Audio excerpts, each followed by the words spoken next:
Since the term protective styles has been bastardized, let me introduce you to five low tension hairstyles that grow my hair. My hair is currently 16 inches long, and all you need is just 1 year of consistency, and you would retain at least 4 to 6 inches. Like you are going to be around that 4 to 6 inches mark. All you need is 1 year of consistency with these low tension styles. Okay, so in today's video, I'm going to get into those five low tension styles that keeps my hair away for at least 2 weeks. And towards the end of this video, I'll get into one major thing that I do in all my hairstyles that truly helps me to retain length and my density because my hair is thick from root to tip. So let's get into it. The first low tension hairstyle that I really love is mini braids and mini twist. I'm going to talk about these two at once. Okay. Now, I love mini braids more than mini twists because mini braids or braids in general are more compact than twists, so they will hold on to moisture for longer, right? However, I love the fact that mini twists are easier to install and easier to take down. Now, whenever I do mini braids and mini twists, because I have fine natural hair, I do not wash my hair in the styles. Like the highest thing I would do is to massage my scalp or use a scalp serum or something like that. But I do not oil my scalp and I do not wash my hair in mini braids or mini twists because if you have fine hair, your hair is easier to mat. Okay, so when you wash your hair and those flyaways come in, they start to knot up on themselves and it could be a whole lot to manage, especially if you're not used to hair care. Okay, so that is something about mini braids and mini twists. So I only keep them in for 2 weeks, 3 weeks. Sometimes if life gets really stressful, 4 weeks, but it doesn't really pass that 4 week mark. But it is a great style because it is also very versatile to style. There are so many hairstyles you can try out with mini braids and mini twists. Now, the next two hairstyles I've discussed is medium sized braids and medium sized twists. Now, I love this because it doesn't take me a whole lot of time to install. However, they still give me the feel of mini braids and mini twists because they are also quite easy to style. But the only thing is, I also do not wash my hair in the medium sized braids and medium sized twists. And so, yeah, the benefits are really similar to mini braids and mini twists.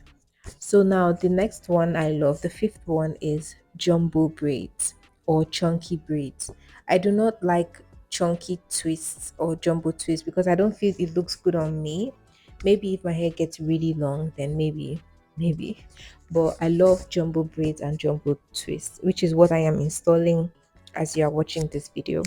So the reason why I love them is because it is easy to install within an hour or so. It doesn't take a lot of time to install, and it is actually my favorite hairstyle and the hairstyle I wore the most that helped me retain the most length because in jumbo braids, what I have noticed is that my hair retains more length and it retains its moisture longer because the braid is bigger.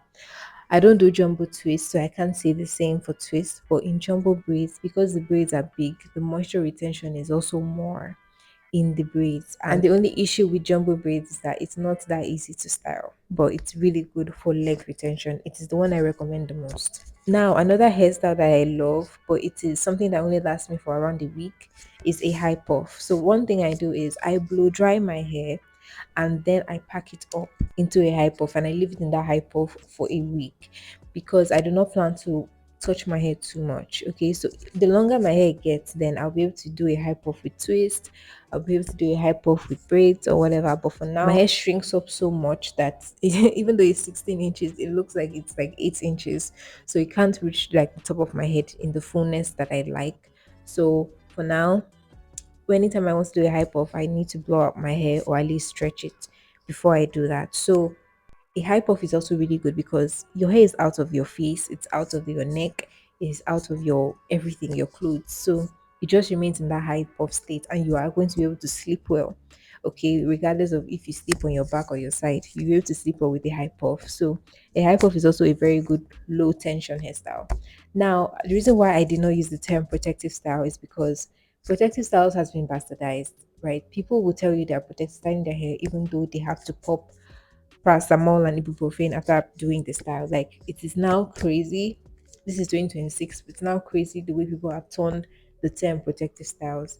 And if you know me, you also know that I do not really like to do a lot of protective styles with extensions, which is why I didn't give any example of protective styles with extensions, because I have fine hair and I know that I can do extensions once in a while, but for my density, if I want to have the thickness that I have, then I have to give up extensions for an extended period of time. Okay, so the best way to go is without extensions. That is what I recommend. Okay, so yeah, these things will help you. And if you keep your hair in these protective styles for at least 2 weeks, 3 weeks, 4 weeks, and then you go to wash your hair, then you can now repeat the hairstyle. All you need is 1 year. 1 year and you retain at least 4 inches. Okay. Some people are lucky, they retain the whole 6 inches, but sometimes manipulation and everything. So at least you should aim for 4 inches in a year. The one thing that I do to each and every one of these hairstyles, whether it's mini braids, mini twists, medium-sized braids, medium-sized twists, or jumbo braids, is that I make sure that the ends of my hair are well taken care of. Now, what do I mean by that? Now, I do not wait for my ends to get dry before I add moisture to it again. So, I mean that for me, I've noticed that my hair gets dry every 4 to 5 days or so. So, on the fourth day or the fifth day, I now go in with my leave-in conditioner, water, and my shea butter or grease or something towards the ends of my hair, just the ends of my hair alone. I am not remoisturizing my whole hair. I'm just remoisturizing the ends of my hair. So whether my hair is in mini braids, mini twists, or jumbo braids or anything, I make sure to re-moisturize my ends because my ends are the most important parts of my hair. If length retention is my goal, if I want my ends to remain thick, if I want my ends to remain on my head, then I have to re-moisturize them every 4 days or so. Some people who have to re-moisturize their hair more often, and some people who have to re-moisturize their hair less often. It depends on the weather, on your hair type. It depends on so many things. So you have to study your own hair. Okay. So me giving you these hairstyles is for you to experiment with them and study your own hair. Know which hairstyle your hair loves the most. I've said for me it's jumbo braids, and know when to re-moisturize the ends of your hair before they get dry. The best time to re-moisturize your hair is before it gets so dry. Okay, so we have come to the end of today's video. Thank you so much for watching, and I really hope that you take these things and you implement them and study them and do them. Okay, it's very important that you do them. Do not get overwhelmed by information. Stick to the basics and choose products that will help to simplify your routine. Okay, because if you are too overwhelmed, you would not do your hair. If you are too overwhelmed with information, you will not do your hair. All right, so yeah, thank you so much for watching. Please subscribe to my channel, it really helps me out. And yeah, that's it for today's video. All right, girls, bye.